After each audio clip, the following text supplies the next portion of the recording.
On a établi une cible zéro émission nette pour 2040. Mais donc, à partir de ce moment-là, comment on va s'assurer de mobiliser les employés? Et là, en ce moment, on est à près de 900 personnes chez Desjardins Fresquet. Ah ouais. On va dire, ça crée des liens de fresquer ensemble. Mais j'allais venir, c'est un des co-bénéfices des fresques, c'est aussi vraiment un atelier de cohésion d'équipe. Ce qui est important, c'est que on a une partie du bonus des employés qui a un indicateur, qui a un indicateur qui est basé sur l'ESG. Cette notation-là a un impact sur la rémunération des employés. C'est énorme. J'ai envie de faire la version complète et tout le monde a levé la main. 10 des 14 personnes du COMEX qui ont commencé à déployer déjà à leur équipe, et c'est sûr que c'est un des facteurs clés de succès des déploiements à grande échelle, c'est toucher le top management au plus tôt.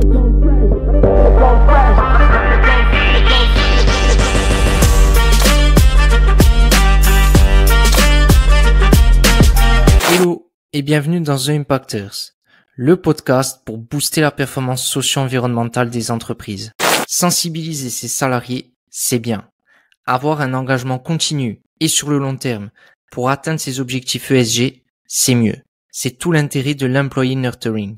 Le principe, créer une machine à convertir vos salariés en impacteurs, en les empowerant tout au long du processus de transition pour décupler leur potentiel d'impact et le vôtre. C'est ce qu'ont réussi à faire mes deux invités.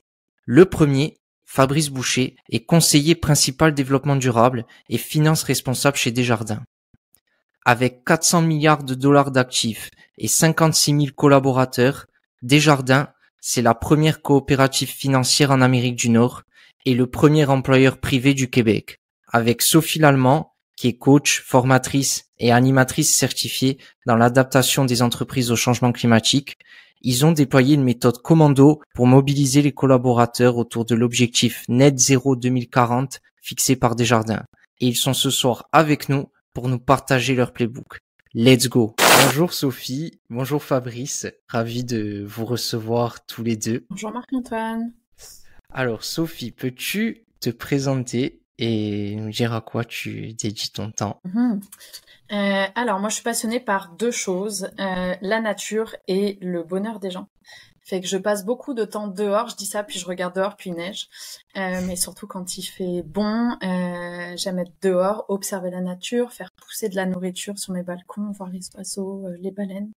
Et côté bonheur, je pratique beaucoup la sobriété heureuse et la CNV, je suis maman aussi. Et au niveau professionnel, j'ai travaillé 10 ans dans des grands groupes, puis dans l'associatif, et là, ça fait 2 ans que je suis à mon compte, donc j'ai mon entreprise d'accompagnement des organisations côté environnement.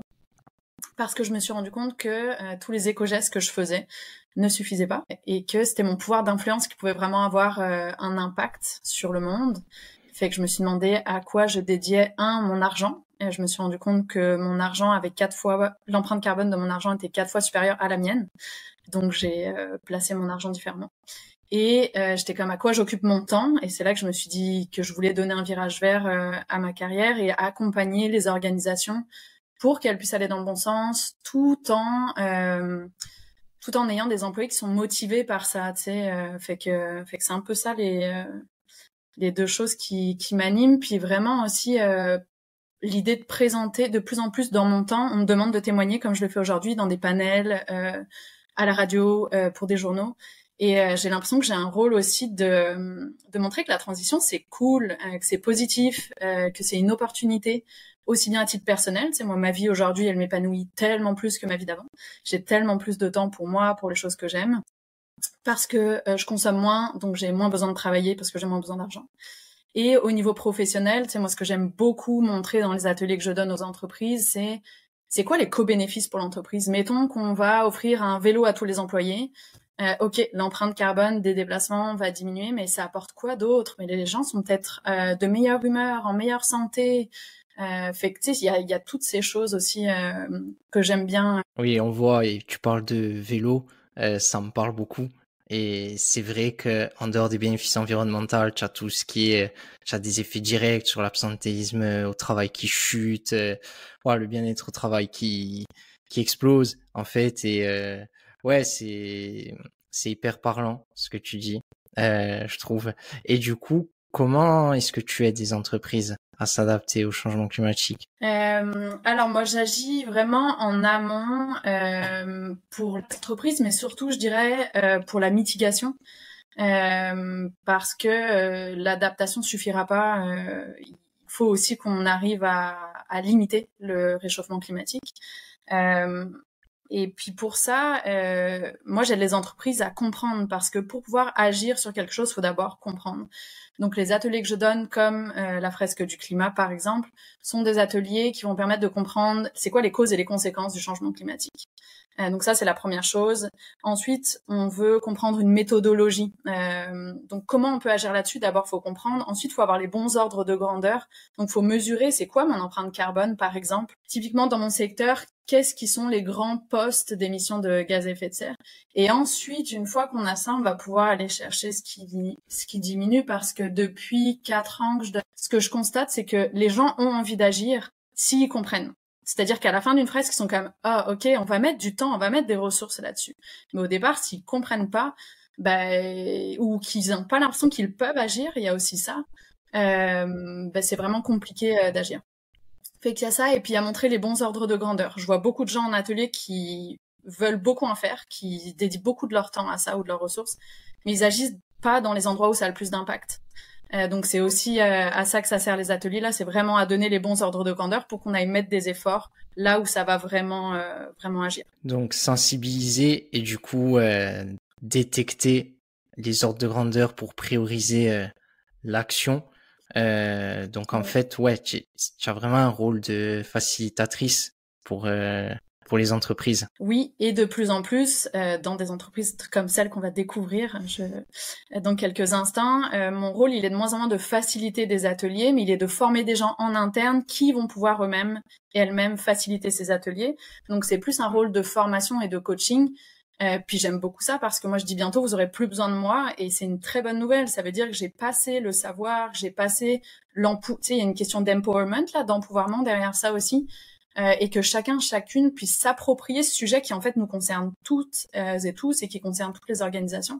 Donc ça devient de moins en moins mon rôle, mais de plus en plus le leur. Tu sais, je leur transmets quelque chose pour qu'ils puissent eux-mêmes animer ces ateliers-là.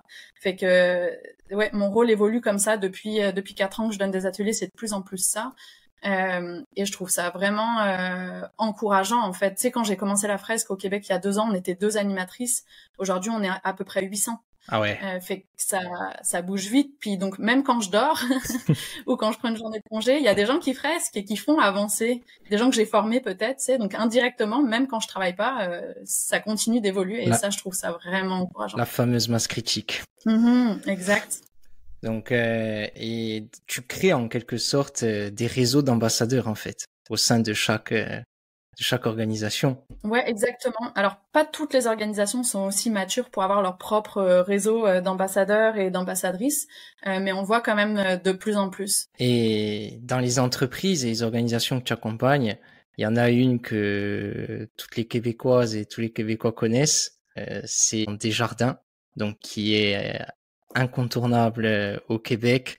Donc ce soir, on a Fabrice Boucher, qui est le conseiller principal ESG chez Desjardins, qui est avec nous. Salut Fabrice. Salut Marc-Antoine, salut Sophie. Desjardins, Sophie est au Québec depuis maintenant plus de 10 ans, je crois. J'y ai vécu pendant quelques temps, donc pour nous c'est incontournable.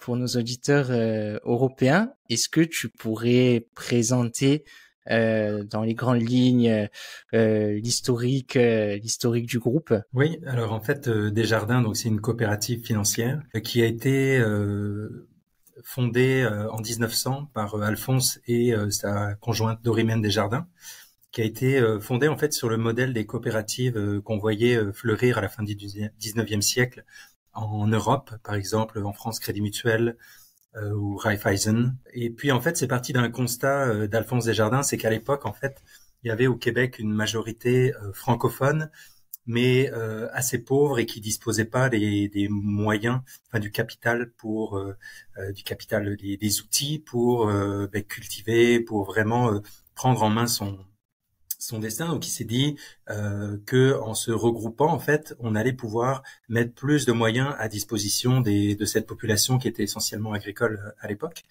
Et puis ça a bien grandi en presque 125 années. Et donc maintenant, en fait, Desjardins, c'est à peu près, bon, c'est la première coopérative financière en Amérique du Nord. Et puis la cinquième au monde, si on parle d'actifs, c'est un peu plus de 400 milliards d'actifs. Et puis Desjardins, c'est 56 000, un peu plus de 56 000 employés. Ah ouais. Et puis c'est assez important. Et puis comme c'est un réseau des caisses essentiellement au Québec et les agences pour la France, donc des caisses dans le Québec et dans l'est de l'Ontario, donc pour des services bancaires, des services financiers. Puis c'est aussi de l'assurance et des produits d'épargne dans l'ensemble du Canada. Donc je crois que ça fait Desjardins le plus gros employeur du privé au Québec, c'est ça? Le premier employeur privé, effectivement, au Québec à fin 2022, j'ai vérifié juste avant le chiffre. Pour fin 2023, sera publié mi-mai. Mais oui, je pense on peut dire assez sûrement que au Québec, on est le premier employeur. Et du coup, donc à la base quand même, il y a quand même des valeurs coopératives basées sur l'humain. Oui, ben en fait, comme toutes les coopératives, en fait, Desjardins c'est fondé sur les valeurs de la coopération, et puis il fait partie d'un réseau de coopératives dans le monde, mais je vais pas toutes les dire, mais il y en a certaines qui sont importantes. C'est la solidarité avec le milieu, c'est l'argent au service du développement humain, et puis c'est aussi l'engagement individuel et puis l'action démocratique. C'est-à-dire que chez Desjardins, en fait, quand on devient membre à sa caisse, on paie $5. Puis en payant $5, on devient membre. Et puis là, on a un vote à l'Assemblée générale de sa caisse. Donc il y a un fonctionnement. Et puis après, il y a des représentants, il y a tout un tas d'organes de gouvernance, mais le principe à la base est effectivement très démocratique par rapport à une société par action. Oui, une gouvernance qui est vraiment ouverte, quoi, par rapport à ce qu'on peut voir dans le secteur. C'est ça, par rapport effectivement à une société par action, une société publique comme on dit ici, où en fait on peut voter en fonction du nombre d'actions qu'on détient, et donc en fait en fonction du niveau de capital qu'on a mis dans l'entreprise. Là, il y a un aspect beaucoup plus démocratique dans le fonctionnement d'une coopérative. Et du coup, les activités principales que vous proposez, il y a des services bancaires, du coup. Donc du financement pour les particuliers, pour les entreprises. Il y a des produits d'investissement, en fait, des produits d'épargne. Par exemple, on a une gamme assez large, pas mal parmi les plus larges au Canada en investissement responsable. Et puis il y a aussi de l'assurance, donc assurance vie pour les personnes, puis assurance de dommages aussi pour assurer son automobile, pour assurer sa maison. Si mes souvenirs sont bons, numéro 2 au Canada en matière d'assurance de dommages. Donc c'est une partie importante également de Desjardins. Effectivement. Et en préparant cet épisode, on en parlait, il y a un objectif qui est quand même fort, qui est d'atteindre la neutralité carbone pour 2040. Oui, alors il y a beaucoup d'entreprises qui ont pris des cibles 2050. Nous, en fait, on a choisi de se concentrer sur un objectif un peu plus tôt.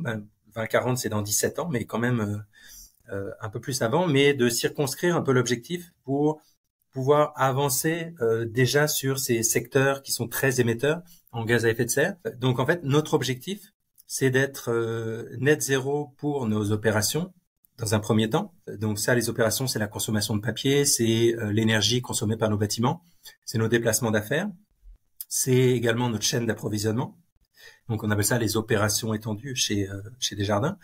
Mais ce qu'on a ajouté quand on a annoncé ça en 2021, en avril 2021, c'est qu'on a étendu le périmètre à aussi les activités de financement et d'investissement dans 3 secteurs clés qui sont les transports, l'immobilier, transport, immobilier et énergie. Puis ces 3 secteurs, en fait, au Canada, c'est presque 3/4 des émissions de GES au Canada. Donc, on veut d'abord se focaliser là-dessus. Puis, comme on est une institution financière, en fait, on n'est pas une entreprise industrielle qui a beaucoup d'émissions de GES dans ses opérations. Nous, en fait, notre influence, c'est les projets qu'on finance, c'est les projets dans lesquels on investit. Puis pour une institution financière, c'est plus de 95% des émissions de GES qui proviennent de ces financements et de ces investissements. Donc c'est pour ça que ça va vraiment être le nerf de la guerre, même s'il ne faut pas négliger les émissions de nos opérations.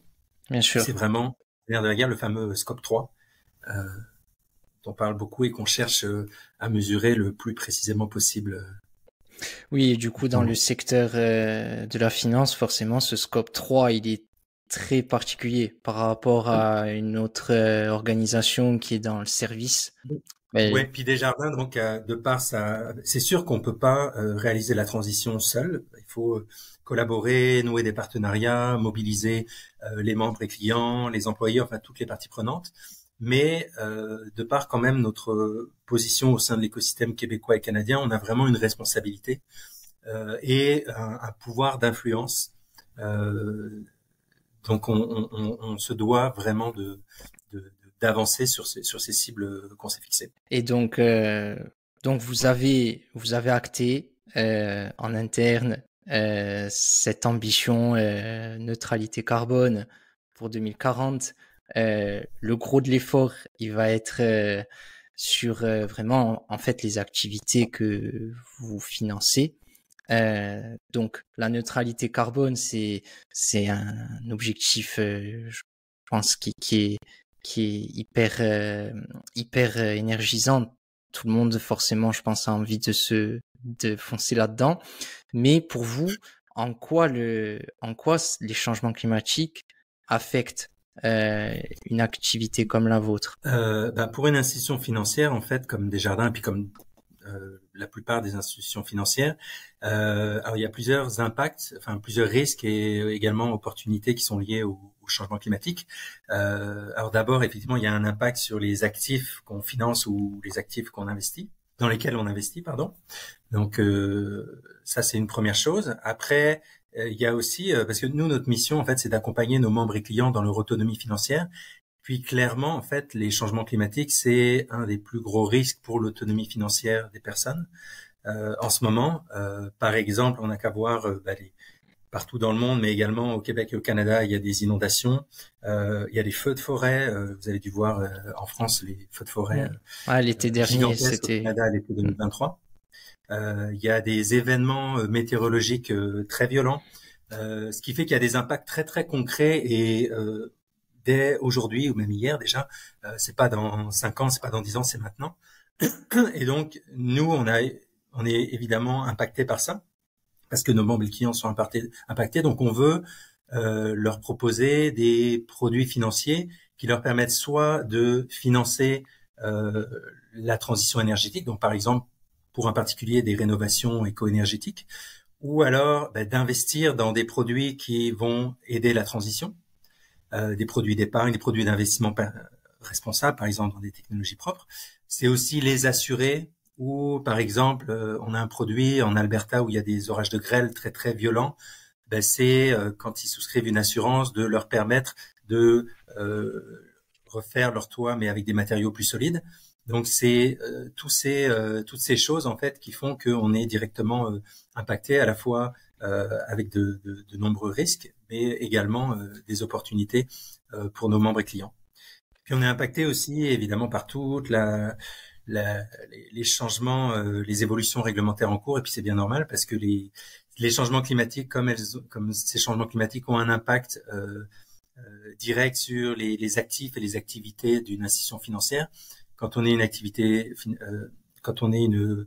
institution financière systémique comme Desjardins au Canada, on doit divulguer sur nos risques liés au changement climatique. On doit faire des scénarios de risques. On doit montrer en fait aux différentes parties prenantes, puis aux régulateurs, également aux investisseurs et à nos membres et clients qu'on est solide et qu'on a bien pris en compte le risque climatique. Si vous cherchez à rendre votre boîte désirable et robuste, alors vous devez savoir que la RSE, ça impose d'être un bon couteau suisse. Et encore plus quand on est dans une PME. C'est pour ça que j'ai décidé de créer The Impactors. Le but, rassembler les pointures de l'impact autour d'un podcast. Je suis Marc-Antoine Outeitor. Chaque semaine, je reçois des experts, consultants et leaders proactifs qui ont décidé de faire de la RSE un puissant levier business. Mes invités me livrent leurs secrets de réussite et les défis qu'ils ont rencontrés pour qu'on puisse apprendre ensemble à booster notre impact. Mon engagement, que vous repartiez inspiré du succès, mais aussi des échecs de mes invités. Alors, si vous voulez obtenir des méthodes concrètes et des outils actionnables pour agir maintenant, vous êtes au bon endroit. Abonnez-vous. Ce podcast va devenir votre meilleur allié. Il y a aussi, dans ce que tu disais, le côté garantir, alors c'est pas le mot que tu avais utilisé, mais continuer à aider en fait vos clients à atteindre, à garder une autonomie financière. Pour des entreprises, en fait, le changement climatique, ça doit aussi avoir des enjeux en termes de compétitivité et de... Tout à fait. Il y a les changements climatiques, les changements climatiques, et puis il y a aussi, par exemple, l'épuisement des ressources. Donc, on essaie, on appuie également. On a des partenariats avec une université ici à Montréal pour développer des laboratoires en économie circulaire.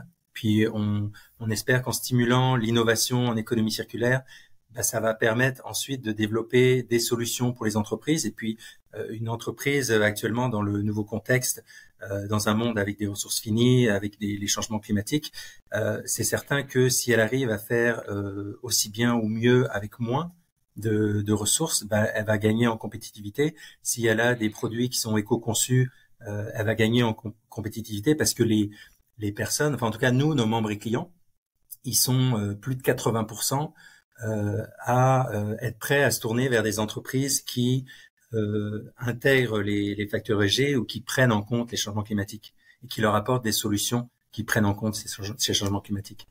Donc c'est vraiment important de pouvoir répondre en fait aux besoins de nos membres et clients, qu'ils soient particuliers mais aussi des membres entreprises. Donc il y a à la fois du coup cet intérêt, il y a un intérêt climatique et aussi un intérêt économique qui est, si on se bloque à l'économique, il y a vraiment une raison économique à légitimer ces objectifs. Et dans le réglementaire, aujourd'hui, où on en est au Canada, au niveau de la réglementation, en Europe, on a la CSRD qui est passée, la SFDR pour tout ce qui est les institutions financières. Qu'en est-il au Canada aujourd'hui? Alors, sans faire trop long sur la réglementation, effectivement, les entreprises canadiennes ou américaines qui ont des activités en Europe sont touchées par cette nouvelle réglementation et doivent y répondre. C'est pas le cas de Desjardins, mais on a quand même de nombreuses nouvelles réglementations qui s'en viennent. On a le bureau du surintendant des institutions financières, donc un régulateur fédéral qui a émis une nouvelle ligne directrice, la B15, qui touche pas directement Desjardins, mais sur laquelle on va s'aligner. Il y a l'autorité des marchés financiers, qui est notre régulateur ici au Québec, qui a émis aussi une ligne directrice, aussi sur le risque climatique. Donc ça c'est une deuxième. Il y a l'ISSB aussi, l'International Sustainability Standard Board, qui a émis une nouvelle norme, les normes S1 et S2 sur le climat. Puis c'est en train en fait d'être adapté pour le Canada par le Canadian, je vais mal dire le nom, mais Sustainability Standard Board. Je crois que je l'ai très bien. Bon. Et donc il y a une consultation en ce moment, mais les normes de l'ISSB vont très très peu changer parce que l'idée c'est que ces normes soient reprises de la manière la plus uniforme possible dans l'ensemble des pays pour avoir cette comparabilité en fait dans la performance ESG des entreprises. Donc, on planche beaucoup pour pour répondre aux requis réglementaires, comme on dit. On a d'ailleurs mis un programme en place chez Desjardins on était déjà, on faisait déjà une régulation avec un rapport de responsabilité sociale, avec un rapport climatique selon les normes TCFD. Mais là, ça monte vraiment d'un cran et puis c'est normal. Donc, on a un programme avec plusieurs dizaines de personnes qui travaillent là-dessus. Et puis l'intérêt, c'est que dans ce programme-là, on a les gens du développement durable, des finances et les risques qui travaillent ensemble pour les 2 à 3 prochaines années. Dans un premier temps, se mettre à niveau des requis réglementaires, répondre aux exigences réglementaires et puis ensuite être en mesure de vraiment bien mesurer, mieux mesurer nos émissions. C'est un programme qui s'appuie vraiment, qui a 3 objectifs. Je digresse un peu, mais en même temps on est dans le sujet. Ouais. Le premier, c'est être capable de mesurer, d'avoir des données solides, robustes en matière ESG. Ça, c'est la première patte du programme. La deuxième patte, c'est ce qu'on appelle divulgation et conformité.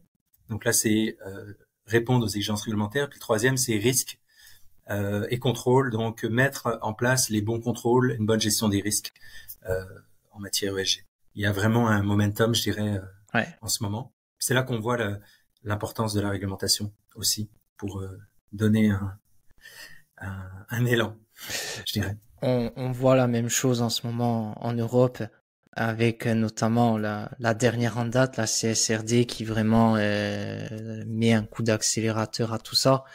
Et donc, oui, ça fait partie indéniablement de la solution. Et du coup, donc, on sent vraiment un gros coup d'accélérateur chez Desjardins. Pourquoi était-il important de fresquer maintenant?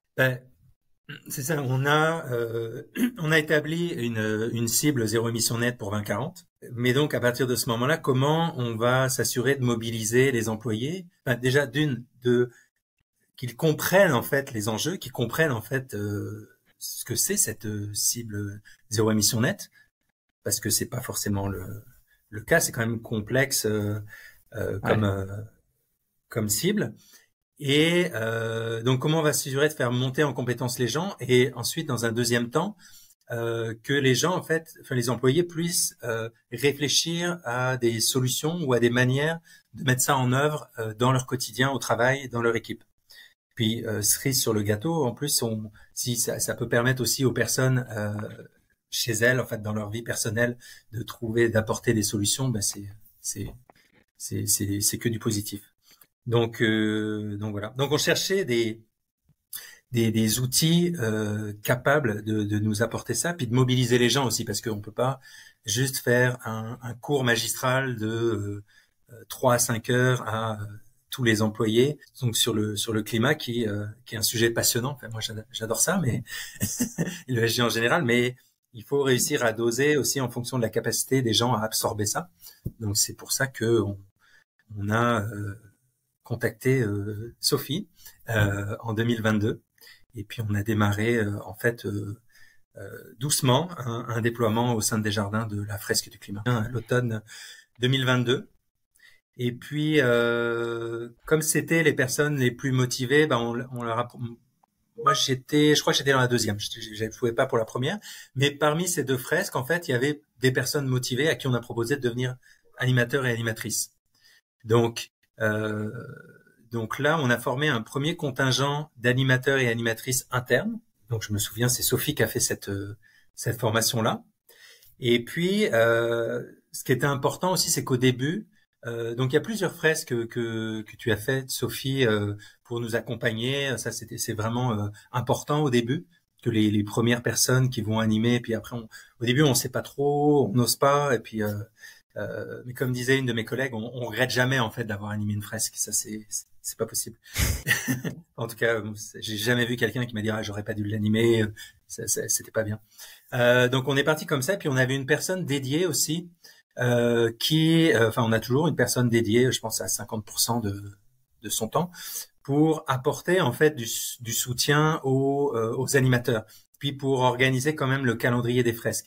Puis à un moment, assez vite, en fait, quand on a voulu développer ça, on s'est dit, OK, est-ce qu'on fait des fresques avec des personnes mélangées complètement, ou est-ce qu'on fait des fresques avec des équipes qui vont pouvoir vraiment réfléchir à leurs problèmes ou en tout cas à leurs enjeux dans leur quotidien? Puis en fait, un autre point important, en fait, c'est qu'on n'a pas choisi. C'est que on a fait un rendez-vous mensuel où les employés super motivés peuvent se rendre. Il faut l'autorisation du gestionnaire, mais on a eu beaucoup de personnes qui mensuellement, on en a 20-25 je pense mensuellement qui font cette fresque. Mais ce qu'on a vu arriver, c'est que de plus en plus, en fait, il y a des gestionnaires, il y a des secteurs en entier qui fresquent leurs employés. Et puis là-dedans, un point assez charnière aussi, c'est que on a réussi à proposer en fait dans le cadre du programme de formation en fait de nos hauts dirigeants au sujet climatique ESG, on a fait une session de sensibilisation avec Sophie au comité de direction. Super. Et donc tout le président, le chef de l'exploitation, et puis tous les premiers vice-présidents et vice-présidentes. Et ça a vraiment donné un signal parce que l'exemple venait d'en haut. Et puis en plus, quand on l'a fait, les PVP sont entendus. Ok, on va maintenant fresquer notre comité de gestion, puis ensuite nos gestionnaires. Donc petit à petit, et là c'est la phase où ça commence à débouler. Donc depuis l'automne 2022, on est arrivé là. En ce moment, on est à près de 900 personnes chez Desjardins Fresqués. Ah ouais. On a plus de 50 animateurs internes, animateurs et animatrices. Donc ça, c'est vraiment bien. Puis on va faire d'autres sessions. Et puis, alors j'aime pas trop m'avancer sur des chiffres à venir parce que on sait qu'il y a toujours 15% des gens malheureusement qui viennent pas forcément. Et puis, mais c'est normal.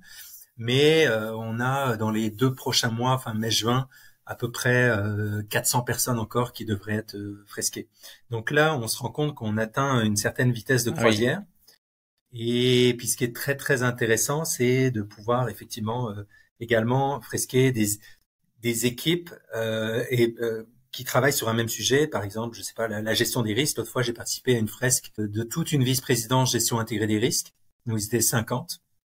Et puis là, on a pu parler de gestion des risques, l'intégration des changements climatiques dans le risque de crédit, le risque de transition. Enfin, on peut vraiment avoir des discussions assez riches avec des professionnels qui sont experts dans leur domaine et aller.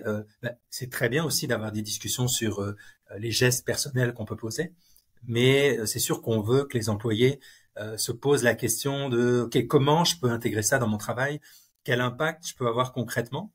À la fois sur nos émissions opérationnelles, parce qu'on a un défi Coopérons pour le climat. La réduction de nos émissions opérationnelles, c'est tout un programme qui s'appelle le défi Coopérons pour le climat. Et la FRES sert vraiment à mobiliser pour les employés pour ce défi.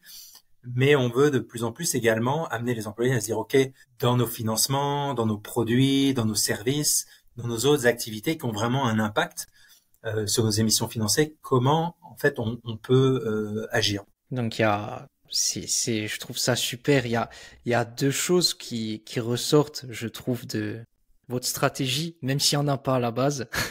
Ouais, en fait, l'idée, c'était d'avoir un cadre, puis c'est souvent comme ça, en fait, qu'on déploie le plus largement, hein. C'est pas une religion, mais c'est comme ça que les religions aussi sont essaimées. C'est qu'à la base, il y a quand même quelque chose de très cadré, mais après, on laisse la liberté aux personnes d'aller porter la bonne parole et puis d'avoir en fait cette responsabilité-là. Et donc il y a vraiment, puis on voit en fait clairement qu'il y a un changement d'attitude en plus, parce qu'on doit avoir l'autorisation des gestionnaires, mais à partir du moment où le top management a fait la fresque également, très vite en fait ça se déploie. Et puis un point qui est important aussi, c'est que on a dans notre planification stratégique, intégrer une orientation qui s'appelle concrétiser nos ambitions ESG.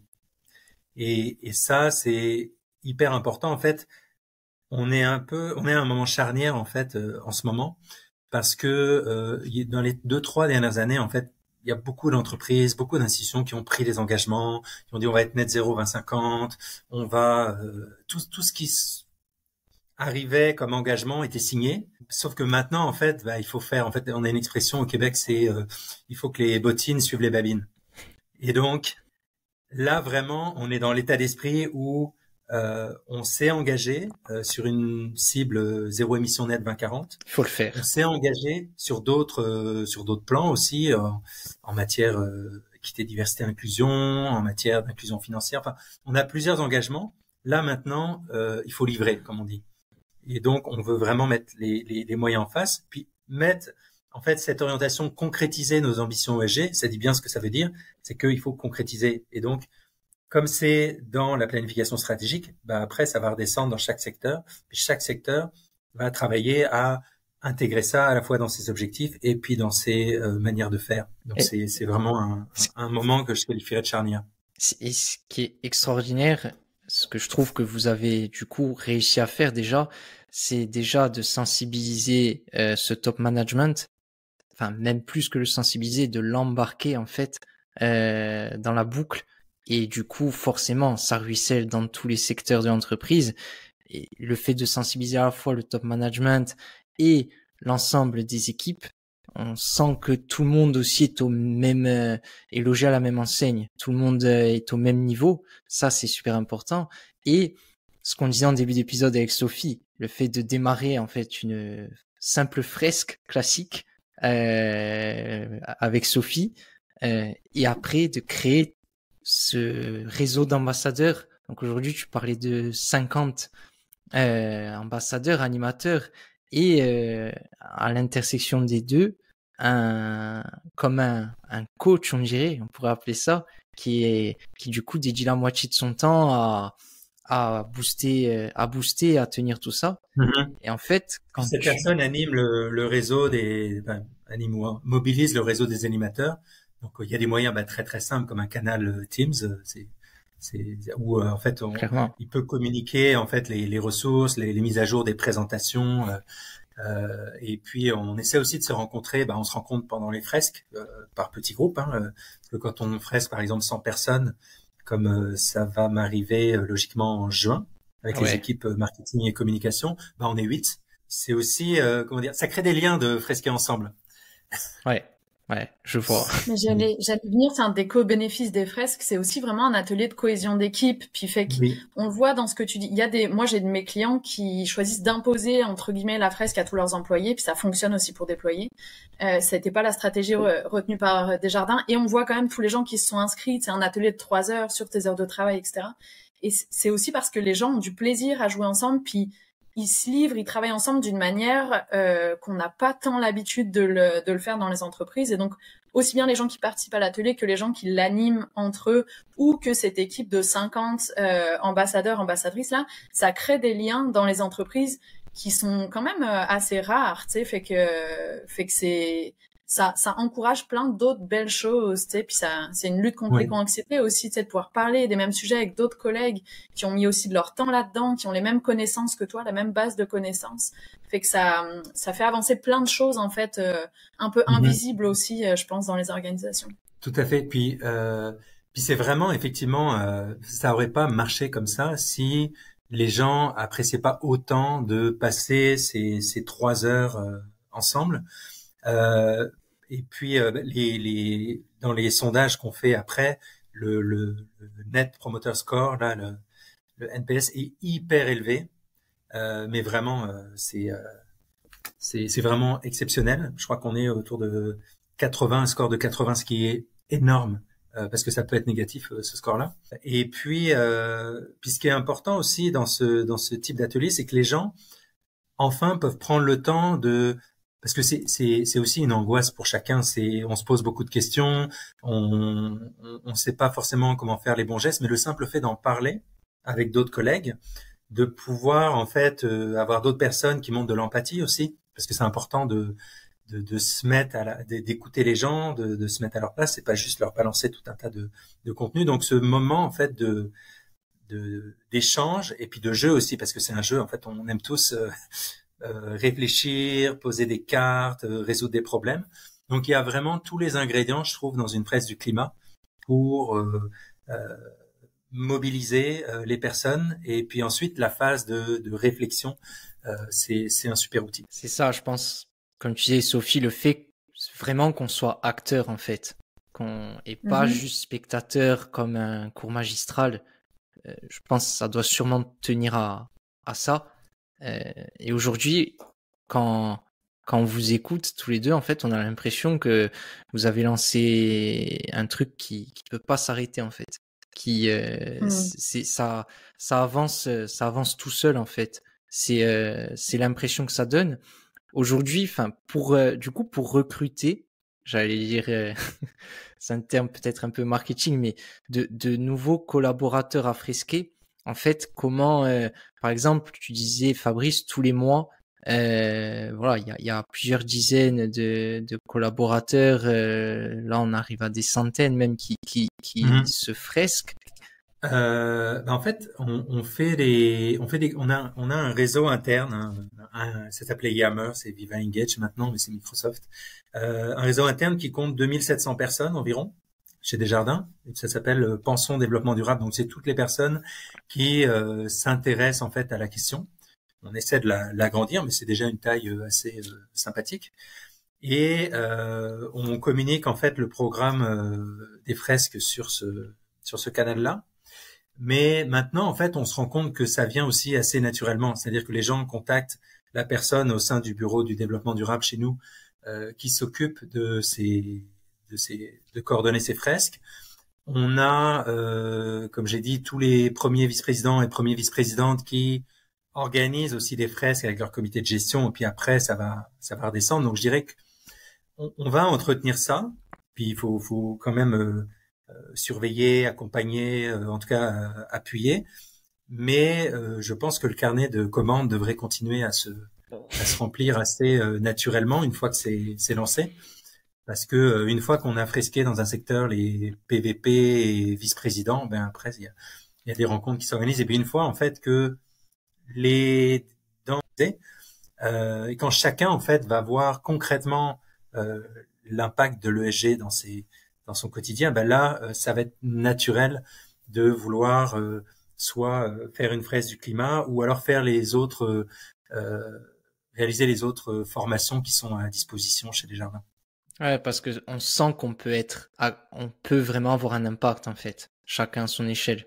C'est ça, je pense, qui fait que le phénomène est exponentiel dans les inscriptions. Oui, c'est ce qu'on essaie d'expliquer à nos employés, puis on fait beaucoup de pédagogie là-dessus.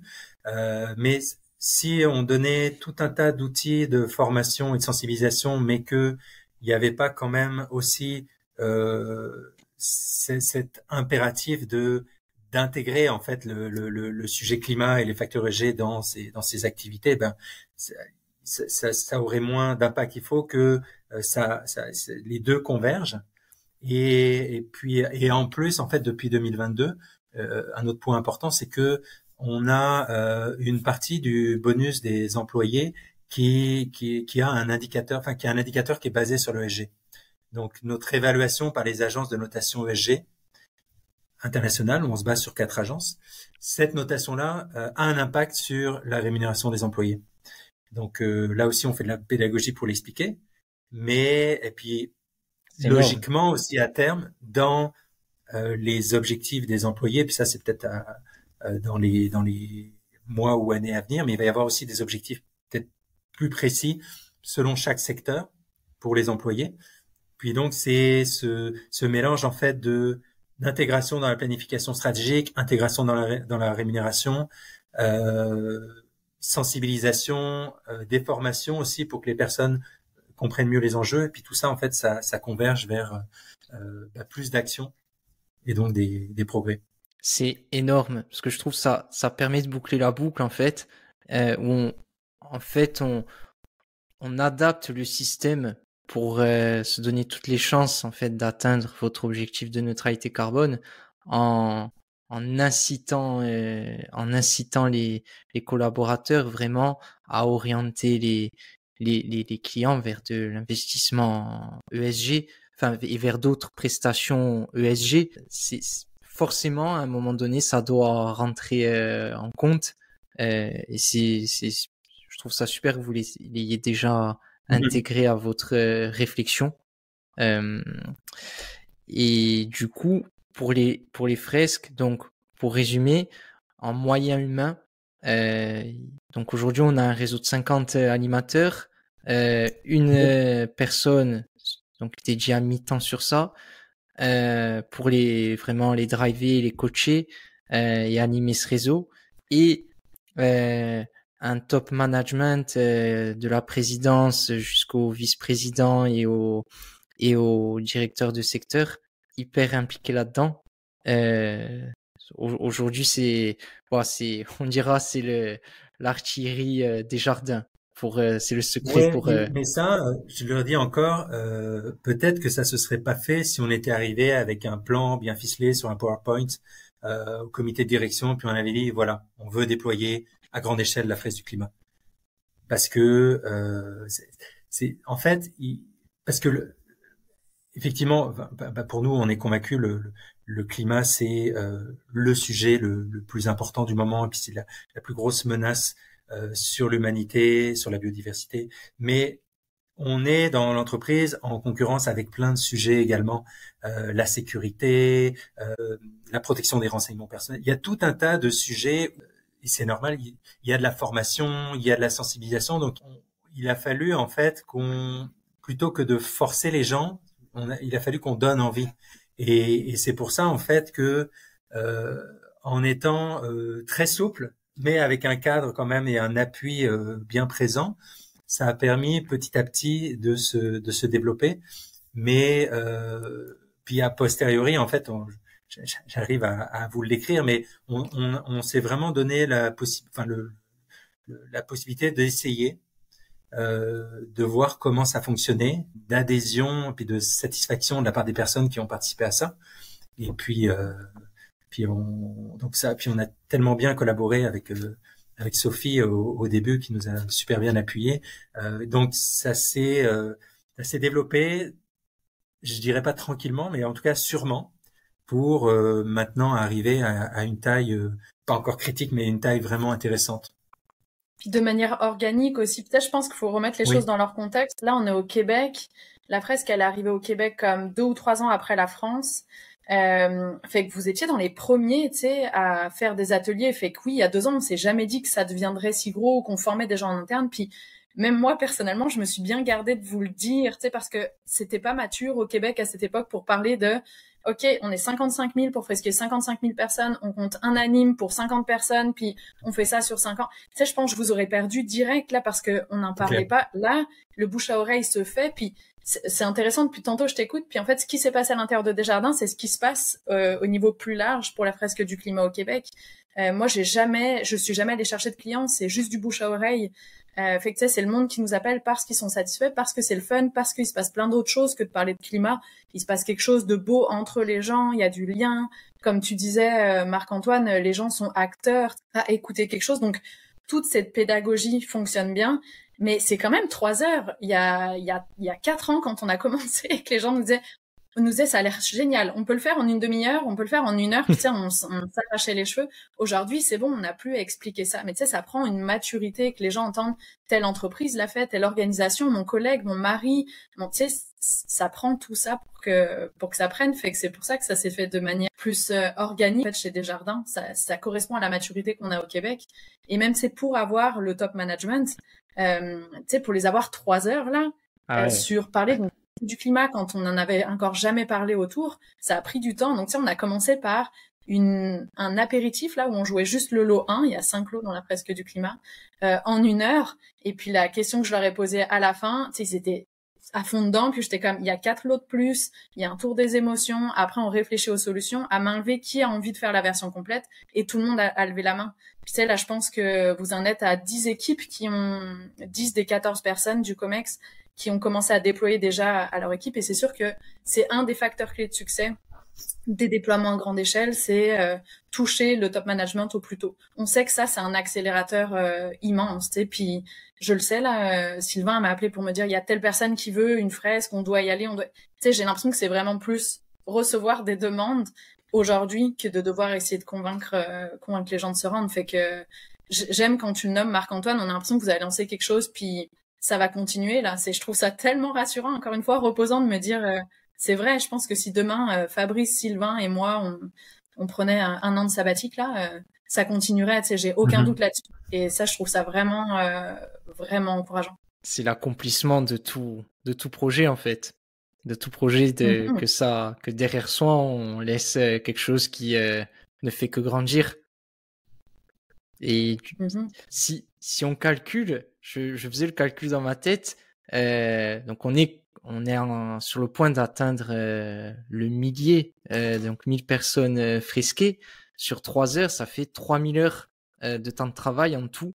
Si on t'aurait dit ça, Sophie, il y a 2 ans, quand vous avez attaqué, j'aurais signé. Je sais pas, mais même moi, en fait, je pense que ça m'aurait fait peur. Tu sais, il y a une partie de moi, l'année dernière, une des caisses des jardins pour le jour de la Terre m'a dit, on a une idée un peu folle, c'est fresquer 200 personnes d'un coup. Et puis, j'ai été très honnête, tu sais, je leur avais fait une fresque, 15 personnes, puis, je sais pas, quelques jours après, elles me reviennent avec cette idée, puis j'étais quand même, alors je suis à la fois extrêmement excitée et extrêmement stressée. Et tu sais, j'avais vraiment les deux émotions pendant, je sais pas, on a eu un mois et demi pour se préparer. J'avais les deux émotions en continu. Tu sais, c'était super intense. Parce que, encore une fois, j'avais personne sur qui prendre exemple au Québec. Des fresques de 200 personnes en Amérique du Nord, ça s'était pas fait. Fait que oui, il y a des gens à qui j'ai pu parler en France. On a une communauté tissée serrée de 60 000 maintenant, je pense, personnes qui animent la fresque du climat dans le monde. Fait que j'ai pu aller chercher des retours d'expérience là-dessus. Mais tu sais, ça reste que c'est quand même ok, on y va. Tu sais, et donc je pense que c'était un peu pareil et heureusement en fait que je le savais pas en avance. Tu sais, moi ce métier d'ailleurs je le fais un peu par hasard. J'ai joué à la fresque du climat, j'ai eu un coup de cœur, je me suis formée à l'animation en tant que bénévole. Je suis devenue bénévolement la référente de l'association au Québec parce qu'il n'en existait pas à l'époque. Mais jamais, il y a 4 ans, jamais de ma vie je me serais dit que ça deviendrait mon métier temps plein. J'en avais aucune idée et en fait je pense que tant mieux parfois. Peut-être il y a certaines personnes qui arrivent vraiment à se projeter dans 5 ans, ça va devenir comme ça, et tant mieux, il faut des gens comme ça. Mais je pense aussi, on est certaines personnes à accepter les choses qui montent de manière organique, et honnêtement, on n'aurait pas non plus, nous, eu les fresqueurs pro, la force de frappe d'accompagner des jardins, il y a 2 ans, de la même manière. Forcément. Par exemple, il n'y avait pas de ceinture verte, il faut être ceinture verte pour former des gens à l'animation. On n'en avait pas jusqu'à il y a, je sais pas, 1 ou 2 ans, là. Fait que, tu sais, tout s'est bien passé pour qu'on progresse des côtés des clients et des côtés des animes de manière équilibrée, quoi. Mais c'est fou la vitesse à laquelle vous avez su aller. Vraiment bravo.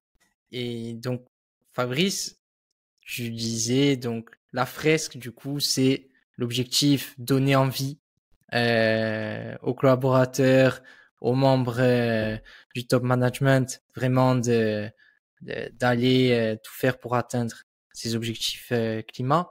Après la fresque, comment est-ce que vous formez vos équipes pour atteindre vos objectifs climat? Alors, en plus de la fresque du climat, on a aussi travaillé, on a l'Académie du climat, on appelle ça comme ça.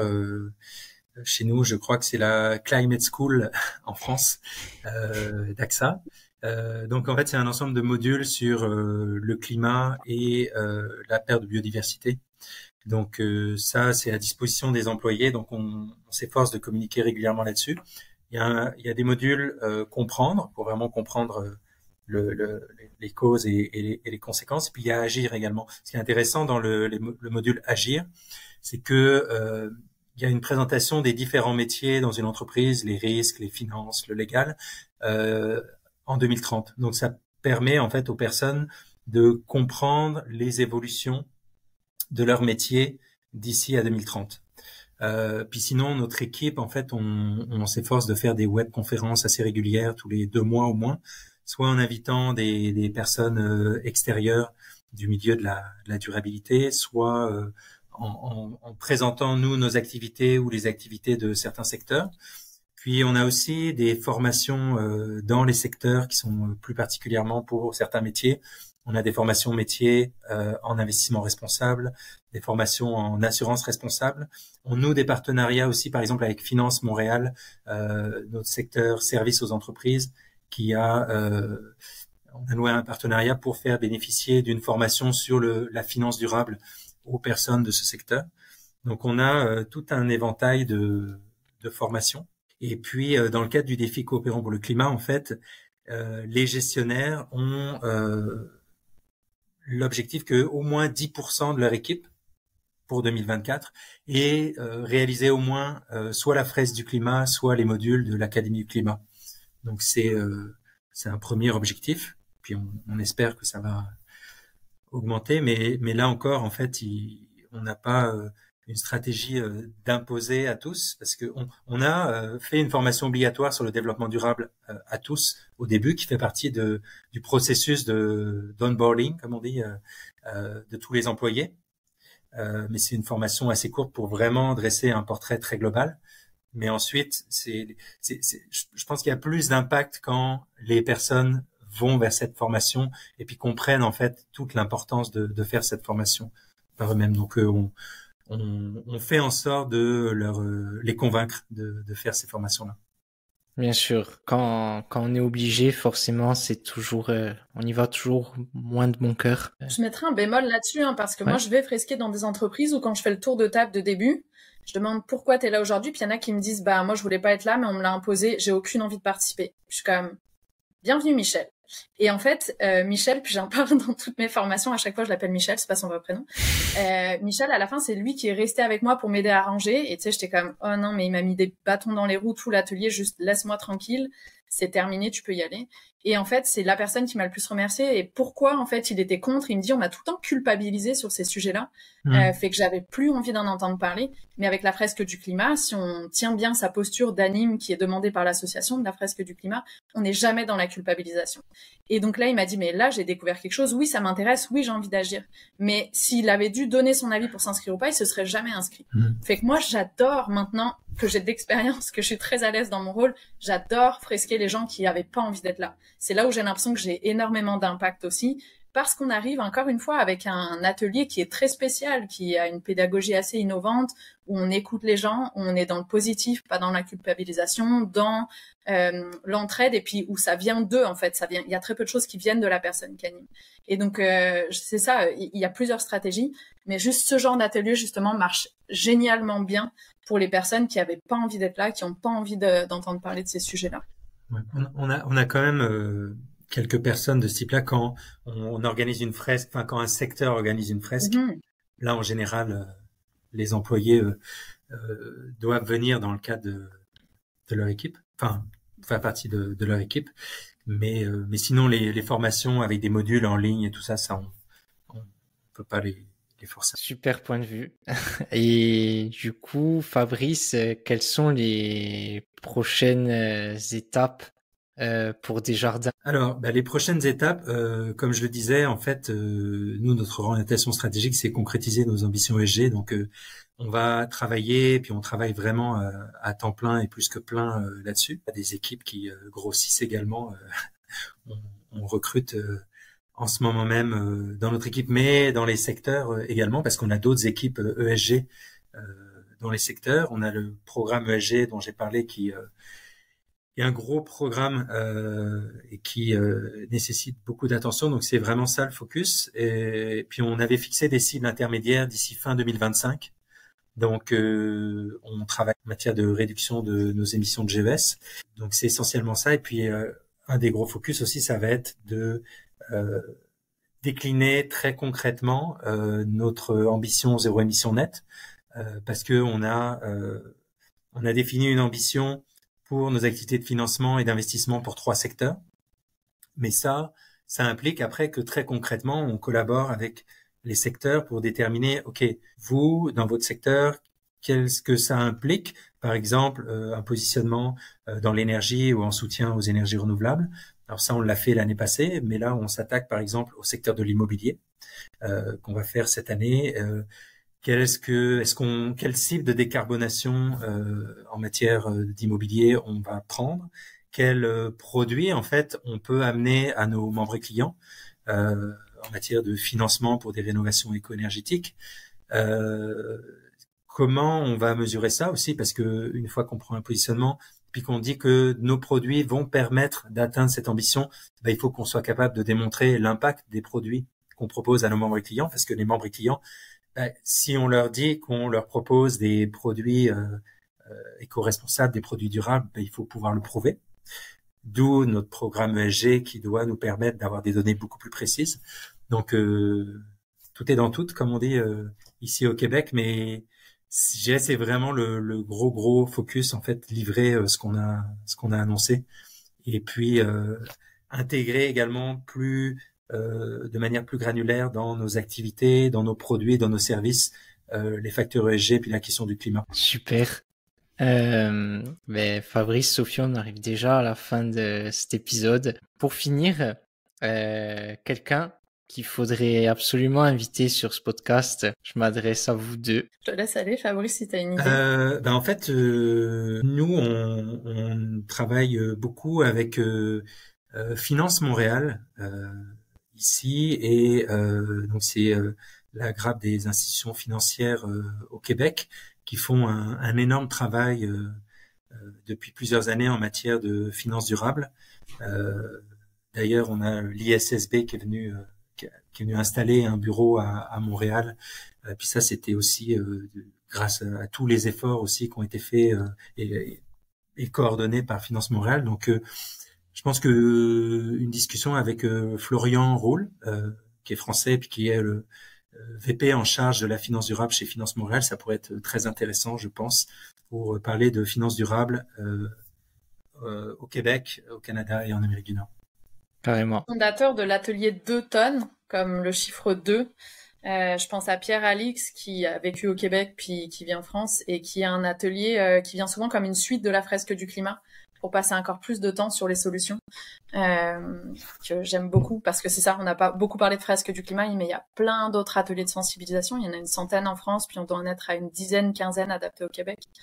Fait que je suis sûre que son point de vue sera intéressant aussi. Carrément. Merci pour ces belles recos. Enfin, Sophie, on veut fresquer 1 millier de personnes pour l'année prochaine. Où est-ce qu'on te contacte?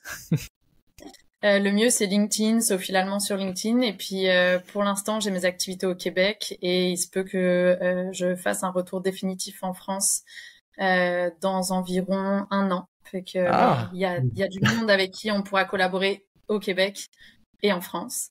Mais c'est ça, LinkedIn reste un bon moyen pour me contacter. Bon, il reste encore du monde, beaucoup de monde à fresquer en France. Donc forcément, tu prêteras main forte là-dessus. Mm-hmm. Et Fabrice, si on veut te contacter pour s'inspirer en fait, si on a besoin de plus d'infos pour mettre une fresque dans une grande organisation ou pour parler investissement responsable, où est-ce qu'on peut te trouver? C'est un peu la même chose, hein. LinkedIn, je pense que c'est le plus sûr moyen. Donc, avec plaisir. Super. Voilà, on arrive à la fin de cet épisode. Pour maximiser la visibilité de notre invité et rendre ce contenu à impact accessible au plus grand nombre, tu peux t'abonner et laisser un 5 étoiles sur ta plateforme d'écoute préférée. On se dit à très vite.